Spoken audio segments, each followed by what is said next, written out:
नमस्कार। ये video margin requirement के बारे में है जो कि फिजिकल डिलीवरी सेटलमेंट के लिए। पुराने वीडियोज़ में, पहले वाले वीडियोज़ में एडवांस लेवल पे बेसिक इन्फॉर्मेशंस मैंने शेयर किया था आप लोगों के साथ। इसके अंदर में इन द मनी के लिए जो थे उसको डिटेल में बताया था।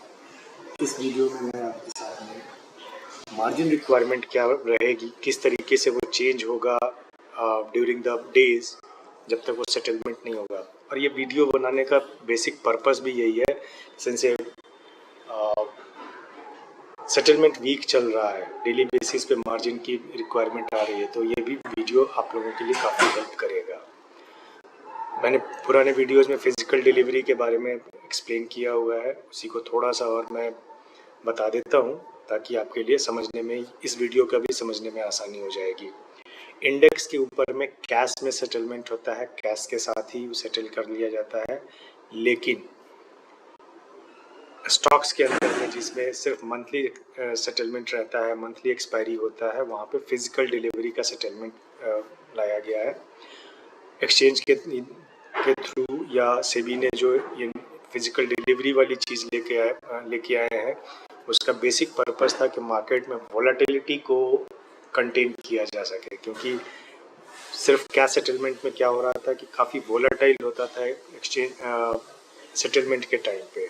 लोग कैरी फॉरवर्ड करने के लिए कम पैसे में कैरी फॉरवर्ड कर अपनी एक पोजीशन स्क्वायर ऑफ करके नेक्स्ट पोजीशंस बना लेते थे, और उसको एक प्राइस रिगिंग वाली चीज़ हो जाती थी, काफ़ी वॉलेटाइल हो जाता था मार्केट, और परफेक्ट एग्जांपल नहीं बनता पा रहा था, परफेक्ट मार्केट नहीं हो पा रहा था जहाँ पे बायर सेलर के पास में सब कुछ बराबरी की चीज़ें रहे। तो जो बेसिक कॉन्सेप्ट था, जैसे जैसे हमारा स्टॉक मार्केट मैच्योर होता चला जा रहा है, वो बेसिक कॉन्सेप्ट्स के ऊपर में काम करता चला जा रहा है, करना स्टार्ट कर दे रहा है। वो इन सब चीज़ों में नहीं लग रहा है, जैसे कि सिर्फ गैम्बलिंग या सट्टेबाजी वाली चीज़ जो रहती है, उस चीज़ को वो धीरे धीरे मैच्योरिटी की तरफ में लेकर के जा रहे हैं।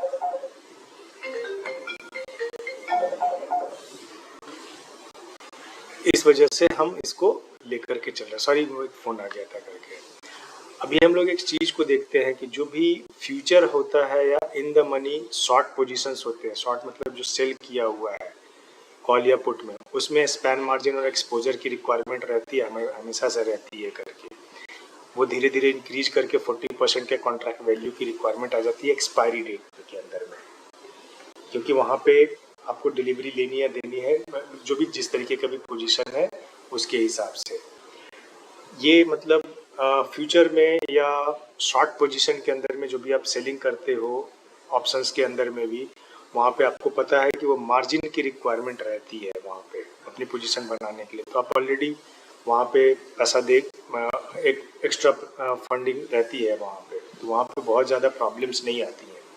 प्रॉब्लम आती हैं जो ऑप्शंस बायर होते हैं, जहाँ पे सिर्फ प्रीमियम पे करते हैं मल्टीप्लाइड बाई लॉट साइज। वहाँ पे एक छोटे से अमाउंट के साथ में आपकी पोजीशन बन जाती है। आप अनलिमिटेड प्रॉफिट के लिए एक्सपोजर में रहता है, लॉस आपका बहुत लिमिटेड रहता है। जो प्रीमियम पे करते हो आप, मतलब प्रीमियम जो प्राइस रहता है और लॉट साइज से मल्टीप्लाई किया हुआ रहता है आपका, तो सिर्फ उतना ही प्रीमियम आप पे करते हैं। लेकिन आपका कॉन्ट्रैक्ट साइज तो काफ़ी बड़ा होता है। अब जब आप इन द मनी की तरफ में जाते हैं तो वहाँ पे मार्जिन की रिक्वायरमेंट आपकी बढ़ती चली जाती है। उसमें एनएससी ने एक अपना सर्कुलर भी दे रखा है, मैं वो सर्कुलर भी आपके साथ में इस वीडियो में शेयर कर रहा हूँ। सर्कुलर में है कि पहले क्या होती थी और अभी क्या स्टेटस है मार्जिन की रिक्वायरमेंट में।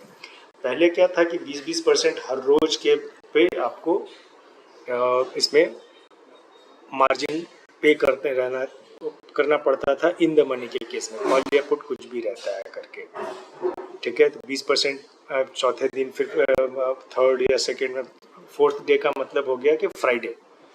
फिर आज जैसे मंडे है तो आपको 40% देना पड़ता था, फिर 60-80, और जिस दिन एक्सपायरी होता था उस दिन आपको 100% मार्जिन पे करके जो डिलीवरी का जो कॉन्ट्रैक्ट का जो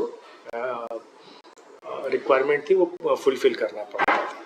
लेकिन अभी के टाइम पे, अभी जो प्रेजेंट है, वो आपका मार्जिन के रिक्वायरमेंट फ्राइडे के दिन, मतलब एक्सपायरी के पहले वाले फ्राइडे में आपको 10% डिलीवरी मार्जिन देना पड़ेगा, फिर 15% इंक्रीज करके 25% देना पड़ेगा, फिर 20% इंक्रीज करके 45% देना पड़ेगा, फिर 35 इंक्रीज करा करके 25 इंक्रीज करा के 70% का डिलीवरी देना पड़ेगा। हर हर दिन आपको 5% की एक्स्ट्रा देना पड़ रहा है, और लास्ट डे जो एक्सपायरी जो रहता है उस दिन आपको 100% पेमेंट करना पड़ेगा। अगर वो पेमेंट नहीं आता है तो फिर वो आपका वो आरएमएस जो रहता है वो आपका जो ब्रोकर होता है वो रिस्क बेस्ड स्क्वायर ऑफ रखता है, वो आपका स्क्वायर ऑफ कर देगा आपकी पोजीशन को।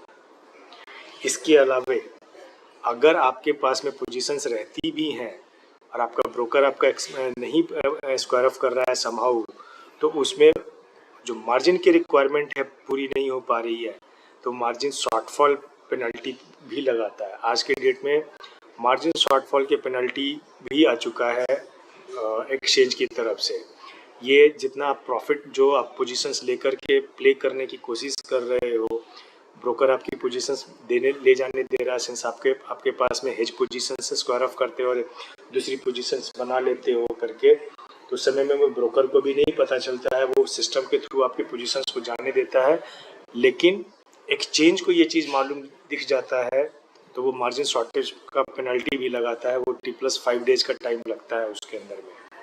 तो ब्रोकर को वो बोलता है कि इनका अगर पोजीशन से स्क्वायर मार्जिन की रिक्वायरमेंट्स पूरी नहीं होती है तो आप उसके पेनल्टी लगाइए, और वो ब्रोकर जो है पास ऑन करता है क्लाइंट के ऊपर में, जिसकी वजह से आपका जो भी पेमेंट रहता है, जो भी प्रॉफिट रहता है, वहाँ पे आपको प्रॉफिट हैम्पर होता है अगर आप इन द मनी के अंदर में अगर किसी तरीके का मार्जिन की फुलफिलमेंट नहीं कर पाते हैं। तो ये डिटेल वीडियो बनाने का मेरा सिर्फ ये रीज़न है कि आप अपनी जैसे ही in the money settlement week में इंटर हो रहे हो, जैसे ही इन द मनी पोजीशंस है, आपको बहुत माइन्यूटली अपने पोजीशंस को चेक करना पड़ेगा। आपको देखना पड़ेगा कि आप जो मार्जिन की रिक्वायरमेंट फुलफिल कर रहे हो या नहीं कर रहे हो, या फिर अपनी पोजीशंस को कैरी कर रहे हो और आप सिस्टम के थ्रू में जो लूप होल्स है उसका फ़ायदा उठाने की कोशिश कर रहे हो। पता चला कि आपको 10,000 रुपये का प्रॉफिट आ रहा है, उसमें आपको पेनल्टी ही लग गया 5,000 रुपये, तो आपके पास बचा ही क्या है करके।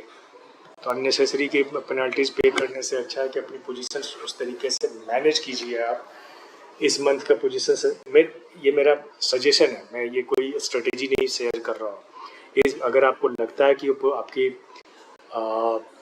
जो स्टॉक है वो आगे भी बढ़ सकता है, उस स्टॉक्स को आप एक ऐसी चीज़ लेकर के चले कि इस मंथ वाला जो इन द मनी हो चुका है उसको स्क्वायर ऑफ करके नेक्स्ट मंथ की पोजीशंस अगर बना ले। हो सकता है कि वहाँ पे आपको प्रीमियम कुछ ज़्यादा देना पड़ेगा, तो लेकिन इस तरह के मार्जिन रिक्वायरमेंट्स में से बच जाओगे आप, और आपकी जो भी ट्रेडिंग जो है मार्जिन रिक्वायरमेंट की वजह से जो मार्जिन ब्लॉक होता है आपका, आपको खुद वो ओपन रहेगा तो आप और भी ट्रेड कर सकते हो। मैं सिर्फ ये चीज़ें आप लोगों के साथ में शेयर इसलिए कर रहा हूँ कि ऑप्शन ट्रेडिंग में जो भी बायर होते हैं उनके दिमाग में एक बात चलती रहती है, बैक ऑफ द माइंड उनके पास में एक चीज़ चलती रहती है कि कम पैसे में ज़्यादा प्रॉफिट लेने का। परसेंटेज वाइज में काफ़ी अच्छा प्रॉफिट आता है उसमें, और अगर आप सही हो रहे हो तो आपका प्रॉफिट बहुत ह्यूज रहता है, ह्यूमंगस रहता है, जो कि स्टॉक मार्केट में सबसे ज़्यादा प्रॉफिटेबल पोजीशंस बनती है। फिर आप अगर हेज पोजीशन लेकर के जा रहे हो, वहाँ पे हेज पोजीशंस अगर आपकी स्क्वायर्ड ऑफ हो रही हैं तो वहाँ पे मार्जिन की रिक्वायरमेंट आ जाती है, तो मार्जिन शॉर्टेज पेनल्टी भी लगता है। उसके लिए भी मैं डिटेल में वीडियो बनाऊँगा। और ऑक्शन वाली जो चीज़ रहती है वो चीज़ भी होती है इसके अंदर में, कि अगर शेयर्स आप डिलीवर नहीं कर पा रहे हो तो वो इन द मनी में जो पुट ऑप्शंस अगर आपने बाई करके रखा है जहाँ पे आपको शेयर को डिलीवरी देनी है आपको, तो वो नहीं होता है, तो वो ऑक्शन के थ्रू जा कर के आपका सेटलमेंट होता है। तो ये सब पेनल्टीज रहती हैं। तो इन सब चीज़ों से बचने के लिए आपको बहुत ही माइन्यूटली अपने पोजीशंस को चेक करना पड़ेगा। अगर आपको लगता है कि आपकी जो स्टॉक है उसके प्राइसेज इंक्रीज होंगे तो आपको बेनिफिट हो सकता है। तो अगर आपके पास में फंड्स हैं मार्जिन के लिए है तब तो कोई प्रॉब्लम ही नहीं है करके, लेकिन अगर आपके पास में फंड्स नहीं है तो इस तरह के रेगुलरिटीज़ के जो रेगुलरिटीज के बीच में फंसने की जगह पे आप अपने मार्जिन को ठीक से ढंग से मैनेज कीजिए। इस मंथ तक स्क्वायर ऑफ करके नेक्स्ट मंथ कर ले, या जो भी आपके समझ में आता है, जो भी आपकी स्ट्रेटेजी है उसके हिसाब से उसको चीज़ को करें आप। दूसरी चीज़ है, मैं ये चीज़ जब इतने डिटेल में चीज़ें बता रहा हूँ तो मैं आपके साथ में जो कह रहा हूँ कि बहुत माइन्यूटली चेक कीजिए। तो माइन्यूटली चेक करने का मतलब क्या है कि अगर आपकी कुछ इस तरह के पोजीशंस जा रही हैं जहाँ पे हेज करके रखा हुआ है, जो नेट ऑफ भी हो सकता है, नेट ऑफ का भी मैं सारा डिटेल आपके साथ में अभी शेयर कर रहा हूँ कि अगर आपने फ्यूचर लॉन्ग करके, मैं एक मोरलेस मैं आपको स्ट्रेटेजी पे के ऊपर में आया हुआ हूँ जहाँ पे आप माइन्यूटली अपनी चेक कर सकते हो। अगर आपका फ्यूचर लॉन्ग है, अगर फ्यूचर अपने पर्टिकुलर स्टॉक का, इंडेक्स के तो बात ही नहीं करनी है हम लोगों को, क्योंकि इंडेक्स हमेशा कैश सेटल्ड होता है। फिजिकल डिलीवरी वाला जो रिक्वायरमेंट आती है वो स्टॉक्स में होता है। अगर कोई कोई शेयर आपने लॉन्ग करके रखा हुआ है फ्यूचर के अंदर में, तो आपका वो नेट ऑफ हो सकता है कि अगर शॉर्ट इन द मनी रहता है, कॉल अगर आपने बेच के रखा हुआ, अगर वो इन द मनी है तो वो नेट ऑफ हो सकता है। या फिर long in the money put जो रहता है, long in the money put का मतलब है कि यहाँ पे आपको डिलीवरी देनी है और यहाँ पे फ्यूचर लॉन्ग है आपका, तो ये नेट ऑफ हो जाएगा करके, तो आपकी मार्जिन की रिक्वायरमेंट कम हो जाएगी, आपके ऊपर में किसी तरीके का पेनल्टी नहीं रहेगा और वहाँ पे वो आपका नेट ऑफ कर देंगे, आपको कहीं से कुछ नहीं, वो मोर और लेस वो कैश काइंड ऑफ सेटलमेंट हो जाएगा उसका।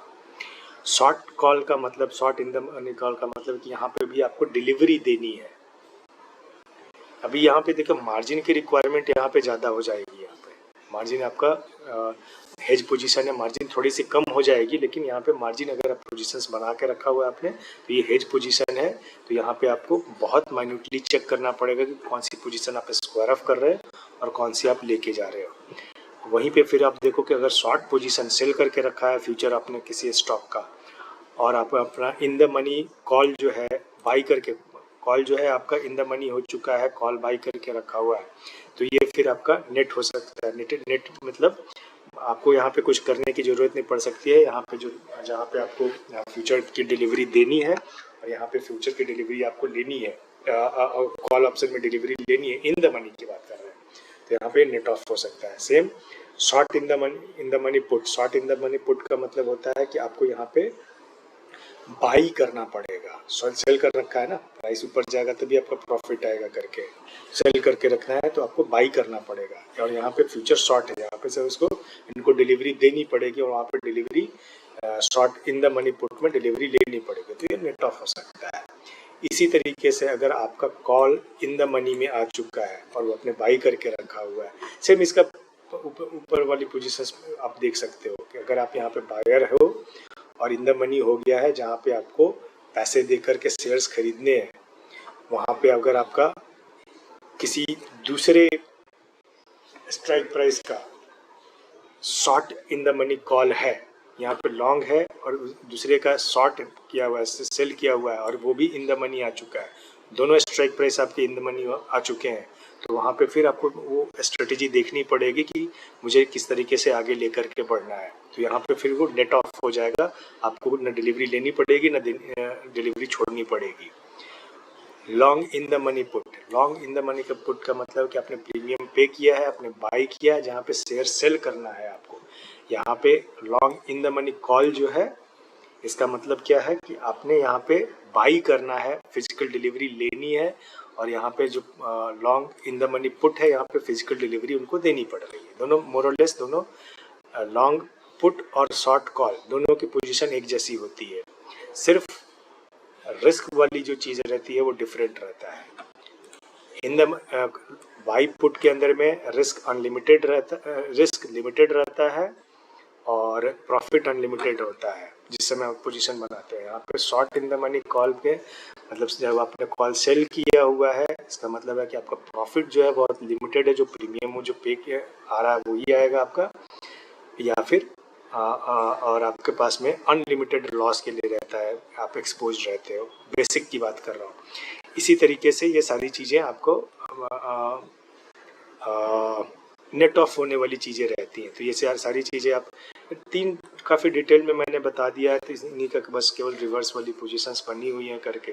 जैसे यहाँ लॉन्ग इन द मनी है तो यहाँ पे देखो शॉर्ट इन द शॉर्ट आपका इन द मनी पुट है करके, तो यहाँ short in the money put कर आएगा तो यहाँ पे long in the money put आ जाएगा। तो ये इसका रिवर्स पोजीशन है, तो इसको इसमें टाइम अपना वेस्ट करने से अच्छा है कि हम लोग इस चीज़ के बारे में कुछ दूसरे चीज़ डिस्कस कर लें। जैसे कि मार्जिन शॉर्टेज पेनल्टी के बारे में है। मार्जिन शॉर्टेज पेनल्टी लगा हुआ है, वो एक्सचेंज की तरफ से वो मार्जिन की रिक्वायरमेंट रहती है।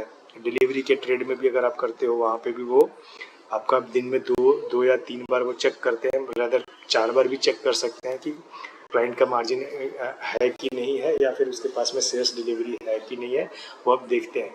आप कई बार देख रहे हो कि डिलीवरी में भी ट्रेड कर रहे हो अगर आप, तो उसमें भी आपको मार्जिन शॉर्टेज पेनल्टी लगा देती है आपका ब्रोकर। प्रॉब्लम वही रहता है कि आपने बाई किया सेल किया और उस पर्टिकुलर टाइम पे जाकर के आपके पास में डिलीवरी नहीं है। बहुत से लोग शेयर्स नहीं होते हैं उनके डीमैट अकाउंट पे, फिर भी सेलिंग करके के बाद में नीचे आने पे बाई कर लेते हैं, तो वहाँ पे भी उनको मार्जिन शॉर्टेज पेनल्टी की रिक्वायरमेंट आ जाती है। इस तरीके से रेगुलेटर्स जो हैं, रेगुलेटरीज बॉडीज जैसे सेबी है, वो मार्केट के में वोलेटिलिटी को कंटेन करने के लिए, कंट्रोल करने के लिए, और जो ज़्यादा पैसे के साथ में ट्रेड करते हैं, जो ज़्यादा इंस्टीट्यूशंस इस तरीके के रहते हैं जिनके पास में बाइंग या सेलिंग कैपेसिटी बहुत ज़्यादा है, वो प्राइस को अगर रिग करने की कोशिश कर रहे हैं तो उनके ऊपर में पेनल्टी लगाई जाती है। फॉर्चुनेटली अनफॉर्चुनेटली ये रेगुलेशंस हमारे रिटेल फ्रेंड्स के ऊपर में भी इम्पैक्ट देता है, जो उस तरीके का ट्रेड करते हैं जहाँ पे पहले शेयर सेल कर देते हैं और शेयर्स नहीं रहते हैं उनके पास में, तो वहाँ पे मार्जिन शॉर्टेज पेनल्टी या कम पैसे में ज़्यादा ट्रेड करने की कोशिश करते हैं, उनको भी मार्जिन शॉर्टेज पेनल्टी की इम्पोज कर दिया जाता है। तो कई बार होता है कि एज ए इन्वेस्टर या एज ए ट्रेडर हम ब्लेम करते हैं ब्रोकर के ऊपर में कि ब्रोकर ने ऐसा कर दिया। ब्रोकर ने ऐसा कुछ भी नहीं किया, वो सेबी की गाइडलाइंस है, वो आपके रिटेल के सेफ्टी के लिए ही बनाया गया है मार्जिन शॉर्टेज पेनल्टी। क्योंकि जिनके पास में ज़्यादा पैसा है उनके पास में रिस्क मैनेज करने का कैपेसिटी ज़्यादा होता है, तो वो काफ़ी आसानी के साथ में रिटेल को उस अपने जाल में फंसा सकते हैं कि मार्केट को रीक करके।